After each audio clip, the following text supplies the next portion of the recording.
que resulta que patina con un negro de Harlem todos los domingos, o sea, de pronto se te juntan los cables de cosas que antes estaban totalmente separadas y realmente es algo que está sucediendo, pero luego empiezas a leer y ese fenómeno sirve únicamente de pretexto para decir que algo ha cambiado en el mundo, no sirve para hacer realmente una etnografía del fenómeno.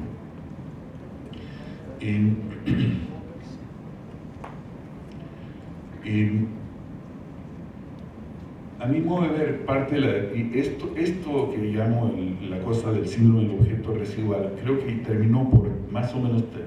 no terminar con los estudios culturales, porque ahí siguen y seguirán, pero sí realmente reducir en mucho su popularidad. Es decir, los estudios regionales, culturales que surgieron con la cosa de la globalización a fines de los años 80, 90 y todavía a principios del 2000, hoy están ya realmente muy claramente de capa caída como programas y han vuelto a surgir muchas de las disciplinas que se veían antes como, que estaban antes en decadencia, como la antropología o la historia. A mi modo de ver, esta decadencia, que no creo que termine con los estudios culturales, ni me parece que valga la pena la rivalidad, pero sí creo que es sintomática de algo. En mi opinión es sintomática del hecho de que los nuevos estudios de globalización estaban obsesionados con los fenómenos emergentes, para usar la terminología como de Gramsci, y realmente tenían cero interés por lo residual y poco interés por lo dominante. Entonces, si recordamos la idea de que en cualquier formación social hay aspectos que son nuevos, que son emergentes, hay otros que son los dominantes de la época y hay otros que son residuales, que están ahí todavía de una época anterior, pero que están vivitos y coleando.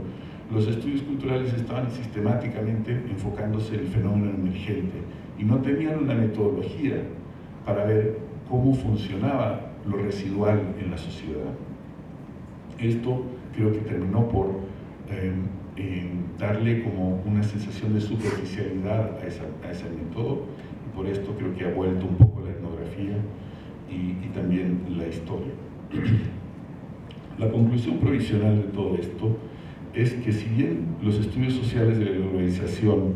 conllevaron una crítica profunda de los estudios regionales a la vieja usanza, que dependían de una idea de región demasiado intuitiva, demasiado de sentido común, basados siempre en áreas geográficas contiguas, caracterizadas por la existencia de una cultura común, la metodología de estudio de la globalización resultó ser demasiado inestable desde el punto de vista regional, y por eso finalmente siguió necesitando de los conocimientos tradicionales, de los llamados area studies, como precondición para su propio análisis, y esto lo vemos muy claramente en Estados Unidos. Es decir, los area studies frecuentemente fueron rezagados desde el punto de vista de su prestigio, en la escala de prestigio de las ciencias sociales, pero no desaparecieron porque la gente que estaba haciendo el trabajo que era considerado más como de punta en análisis de globalización requería finalmente de los especialistas, y los requerían en los comités de los estudiantes doctorales, los requerían como bibliografía, los requerían para muchas cosas. Estamos, en otras palabras, en necesidad de una nueva bandera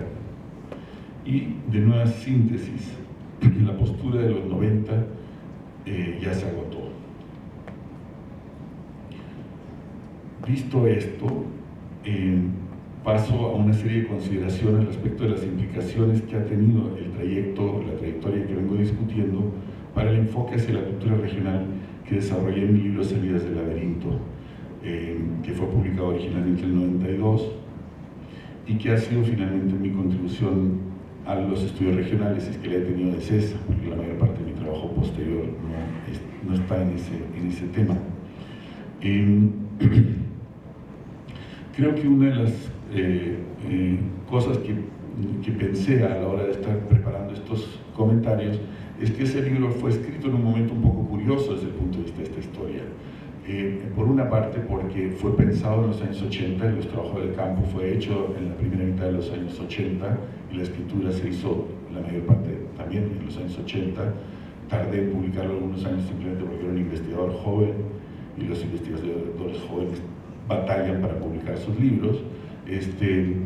Entonces es realmente un trabajo de los años 80, de los fines terminé la tesis doctoral en el 87,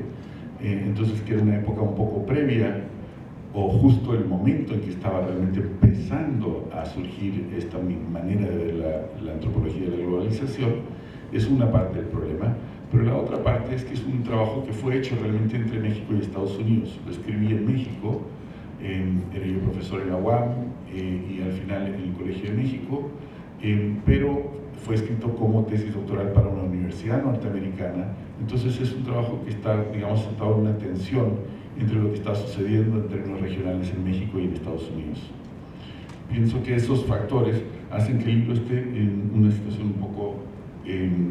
curiosa. Y voy a compartir con ustedes algunas de las ideas que he desarrollado en otros trabajos que son mucho menos sistemáticos que ese libro, pero que se han publicado como artículos o como capítulos de cosas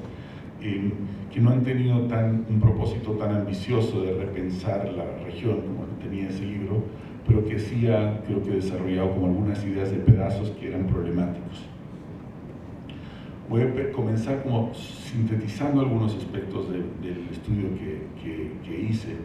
en Salidas del Laberinto y después hacerle un par de agregados que salen más de mis trabajos más recientes de los últimos tal vez 20 años. El objetivo de mi estudio original fue analizar la cultura nacional como un tipo específico de cultura regional. De modo que mi primera intuición era que la geografía imaginaria de lo local, lo regional, lo nacional y lo global, como niveles inscritos uno dentro del otro, como las muñequitas rusas, debía de ser sustituido por una imagen de lo local y lo regional como los ejes de análisis, con lo nacional como un tipo específico de región, caracterizado por la idea de un Estado territorial fundado en la soberanía popular, es lo que es el Estado nacional, ¿no? Me interesaba además definir las regiones culturales a partir de la idea de la región funcional